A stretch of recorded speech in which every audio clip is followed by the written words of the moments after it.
프로야구 현역 선수에 대한 과거 학교 폭력 의혹이 제기됐습니다. 유명 프로야구 선수가 학창시절 후배들에게 도를 넘는 학교 폭력을 행사했다는 주장이 제기되면서 파문이 일고 있는데요. 실제 피해 사실을 밝힌 A씨와 직접 이야기 나눠보겠습니다. 인터뷰는 익명으로 진행하는 점 양해 부탁드리겠습니다. 안녕하세요. 네, 안녕하세요. 먼저 이렇게 힘든 결정을 해주신 부분들 좋은 기억이 전혀 아닌데도 어떻게 당시 상황을 말해야겠다라고 결심을 하셨는지 말씀해 주신다면요.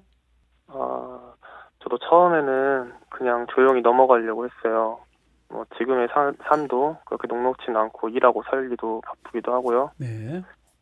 저희 어머니께서 이번 폭력 미투 사건을 접하시게 되면서 그때를 회상하시고 구단에 항의 전화를 하신 거였고, 그 선수 기억이 안 난다는 어처구니 없는 답변을 들은 것을 시작으로 폭로를 결심하게 되었습니다. 네. 최근에 이제 학교 폭력에 대한 스포츠계, 연예계 쪽에 이제 미투 사건들이 좀 연달아 이어지고 있는데요. 그렇다면 지금까지 과거의 그런 피해 사실을 고발해야겠다, 아니면 이제 알려야겠다는 생각을 좀 해보신 적은 없는지요? 아니요. 그런 수도 없이 그런 생각을 했어요. 그러나 그러지 못했던 것은 야구의 다른 인맥들, 제가 알고 있는 다른 선수들이나 감독 코치님들에게 피해가 갈까봐라고 할 수 있겠고요. 네. 현재 프로야구에 종사하는 선후배 또는 감독 코치님 하나가신 그분들이 굉장히 많이 걱정이 되었었습니다. 내가 이걸 폭로했을 때 그분들에게 미칠 영향이. 네.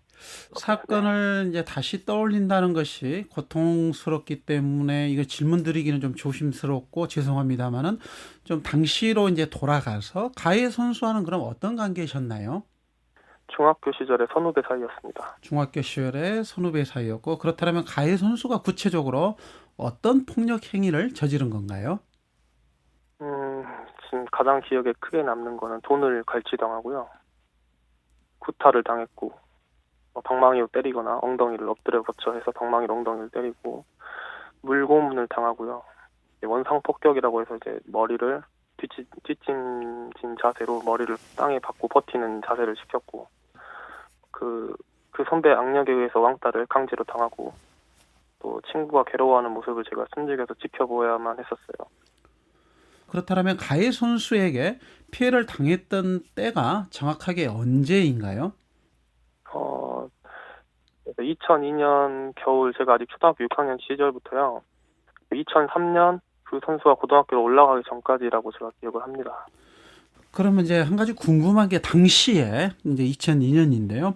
당시에 가족들이나 학교 측에 이러한 피해 사실을 알려서 혹시 도움을 요청하지는 않으셨습니까? 그럴 수는 없었습니다. 좀 그런 도움을 요청할 수 없었던 이유, 어떤 부분 때문에 그럴까요? 저는 이 부분에 대해서 트라우마가 강해서 항상 이 부분을 제가 생각을 하고 살았었거든요. 네. 체육계 구조적인 문제 때문이라고 생각합니다. 제가 한 지역에서 계속 운동을 하려면 한 선수가 초등학교부터 고등학교를 졸업할 때까지 똑같은 선배들과 긴 시간을 함께 해야 했어요. 네. 오늘 입을 열고 운동을 그만두겠다고 제가 그 당시 생각을 했었다면 진지하게 도움을 요청하고 그런 악랄한 짓에 대해서 말을 했겠지만, 그때 당시 항상 그런 사건들이 있으면 그래 왔었고, 사건이 한번 터질 때마다 시간이 지나면 다시 원점으로 돌아오는 것을 저는 피부로 알 수가 있었기 때문에 제가 운동을 계속 하려면 어쩔 수 없이 입을 다물고 살았어야 됐었어요. 지금 이제 말씀하신 부분이 아주 중요한 이제 지점이라고 보는데요. 많은 분들이 왜 체육교 쪽에서의 이런 폭력과 인권 침해 문제가 근절되지 않을까 궁금해하시는 분들이 있는데, 아마 이제 방금 말씀해 주셨던 이런 이유 때문이지 않을까 싶습니다. 그렇다면 가족이나 지인에게 이제 언제 처음 이런 피해 사실을 알리셨나요? 제가 알린 것은 아니고요. 당시 그 선수가 한 행위가 학교 내에서 너무 크게 사건화되었었습니다. 그래서 저희 부모님도 자연스럽게 그러한 일들을 알게 되셨던 것으로 기억합니다. 이제 지금 피해 사실을 지금 이야기하고 계시는 분의 사건이 아니라 또 다른 사건이 하나가 있었고, 그 네. 사건이 이제 누구나 좀 알만한 사건이었다. 그렇다면 네. 당시에도 그 지금 가해 선수나 아니면 이제 그 당시에 이런 폭력이 자행되고 있었다는 부분들을 감독이나 코치들도 좀 모를 수는 없었을 텐데요. 가해 선수에게는 그럼 어떤 구체적인 조치가 없었나요? 특별한 조치는 없었고요. 당시 그 선수가 저희 학교 에이스 축에 들었었는데요. 제 기억으로는 감독 코치님들은 그 선수를 감싸고 돌았었고, 예, 이제 화가 난 학부형님들 있죠. 막 네. 사건화 시키려고 하시던 그 학부형들 막 달래면서 아직 어린 아이가 생각 없이 한 일이라고 학부형들에게 주의를 주면서 사건을 공론화시키지 않고 시시하며 이렇게 넘어가려고 했었던 거에 기억이 납니다. 정말 있어서는 안 될, 그리고 좀 근절돼야 될 학교 폭력, 이렇게 지속적으로 노출되면서 우리 지금 저하고 이제 그 인터뷰하고 계시는데요. 가장 힘든 점이 있다면 어떤 부분들이셨나요? 이제 살면서 계속 마주하게 된다는 점이 정말 힘들었었고, 그 인식 자체가 피해자가 문제가 있어서 그렇지라고 피해자에게 이제 버티라고, 그 정도는 버텨야지, 그 정도도 못 버티면 어떡하냐라는 그런 프레임, 이런 걸 억지로 막 덮어 씌우는 게 가장 힘들었었고, 또 그에 맞게 행동하면서 제가 억지로 그걸 연기를 해야 했던 게 기억이 납니다. 폭력은 늘 가해자가 문제지 피해자가 그 책임을 떠안을 이유는 전혀 없는데요. 참 안타까운 일입니다. 그리고 한 가지 이제 최근에 이런 이제 스포츠계의 학교 폭력 관련 뉴스가 연일 나오고 있고 또 이제 관련해서 사실을 또 이야기해 주시고 계시고, 그런데 그런 사건들이 지금까지 크게 드러나지 않았던 이유 어디에 있다고 생각하시나요? 1등만 중요하게 생각하는 그런 사회적인 인식과 운동을 하는 사람 운동만 잘하면 살인을 해도 용서를 해주는 뭔가 영웅우상화적인 인식이 가장 큰 문제라고 생각합니다. 그렇다면 나아가서 이런 폭력 사건이 벌어지는 근본적인 이유 무엇이라고 보십니까? 학교 내 구조적 문제, 그리고 초중고를 계속 같은 사람들과 함께 지내야 한다는 점, 그리고 그 속에 강하게 박혀있는 내리 갈굼 문화, 대부분의 운동 선수들은 피해자이자 가해자일 확률이 크니까요. 네. 피해를 호소하고 싶어도 역으로 가해자가 될 것을 염려하면서 쉬쉬할 수도 있고, 이 끝낼 수 없는 악순환의 고리가 형성이 되어버린 것이 문제라고 생각합니다. 이제 어린 선수의 시기에는 이제 피해자일 수 있는데 좀 더 이제 학년이 올라가는 과정들 속에서 또 가해자가 될 수 있기 때문에 어쩔 수 없이 그렇죠. 좀 시시하는 문화가 있다라는 거죠. 네네. 지금 이제 그 피해 사실을 폭로한 선생님께서는 이제 가해 선수와 해당 내용을 두고 최근에 이제 통화한 것으로 알고 있는데요. 처음 네. 통화했을 때 가해 선수 어떤 반응이었나요? 지금도 생각을 하면 저 머리털이 다 섰는데요. 가해 선수는 그때 당시 장난이었는데 저는 그걸 폭행이라고 생각한다는 것에 도리어 어이가 없다는 듯이 저한테 말을 하였고요. 네. 그 당시 분위기도 그렇고 전혀 장난치는 분위기가 아니었다고 저는 지금 딱 잘라서 말할 수 있습니다. 그렇다면 가해 선수에게 지금 바라는 점이 있다라면 어떤 부분일까요? 평생을 속죄하면서 살 것, 유니폼을 벗을 것, 지도자가 되는 일은 절대로 일어나서는 안 되는 일이고 내가 받은 고통을 똑같이 받을 것. 예. 이 정도 더 있는데 이 정도만 하겠습니다. 네. 현재 학폭 가해자로 지목을 받고 있는 가해 선수 측에서 오히려 이제 피해자가 보상을 요구했다는 등의 이런 주장을 하면서 대응에 나선 것으로 알려졌는데요. 어떤 내용인지, 그리고 진실은 무엇인지도 궁금합니다. 네, 제가 정확하게 자세하게 말씀드릴게요. 방금 전에 제가 말씀드렸듯이 저는 애초에 폭력 미투를 할 생각이 없었습니다. 그 선수가 반성하고 뉘우치고 있는 모습을 보여준다면요.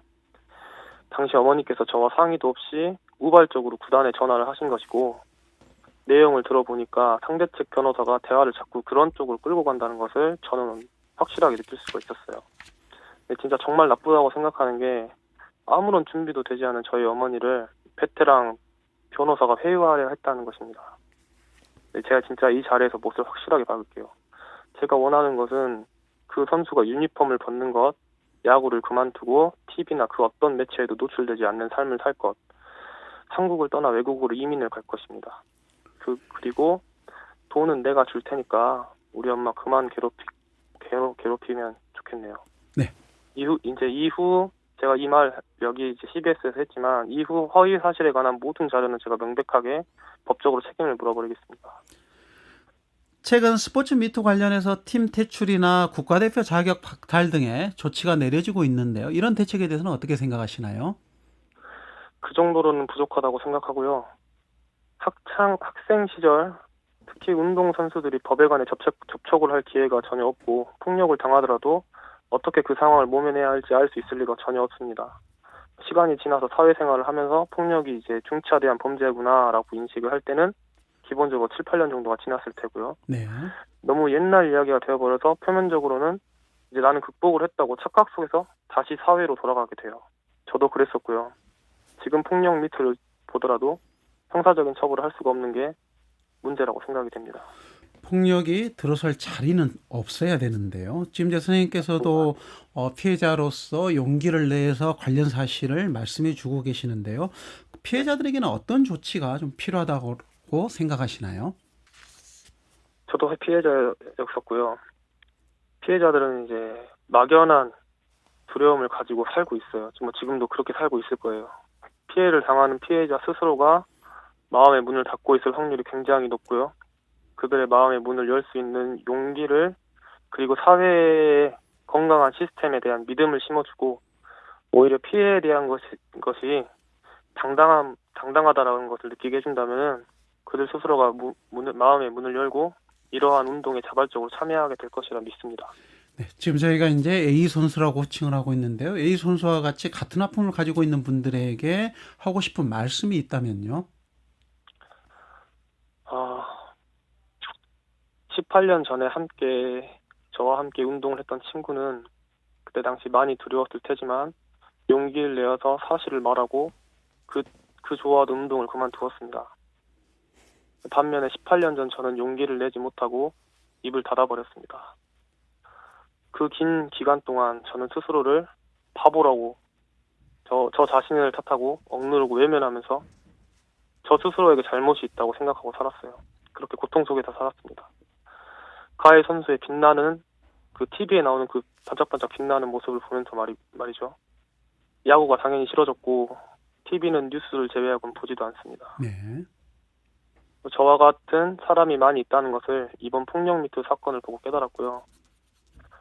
저한테 문제가 있는 줄만 사회생활을 그리고 제가 대인관계를 전혀 못하는 줄로만 알고 살았었어요. 실제로 주변 지인들의 경조사에 저는 절대로 안 나갑니다. 내가 잘못한 게 아니었다는 것을 18년이 지나고 1년의 지금 최근의 사건들과 당시의 친구들과의 전화 통화를 통해서 제가 깨달았어요. 그리고 저에게 이런 기억을 심어준 그 사람에게 받은 만큼 돌려줄 수 있는 이 기회를 저는 절대로 놓치지 않을 겁니다. 용기 있게 폭력 미투를 시작해주신 분들께는 진심으로 감사의 말씀을 드리고 아직 드러내길 꺼려하시는 분들께는 저의 한 걸음이 그분들의 현명한 판단에 도움이 되길 간절히 바랍니다. 네. 아픈 기억인데 용기 내주셔서 감사하고요. 이런 용기가 스포츠계의 폭력을 근절하는 계기가 되었으면 하는 바람입니다. 오늘 말씀 감사합니다. 네, 감사합니다. CBS 매거진 1부 순서 여기까지고요. 잠시 후 2부에서 찾아뵙겠습니다.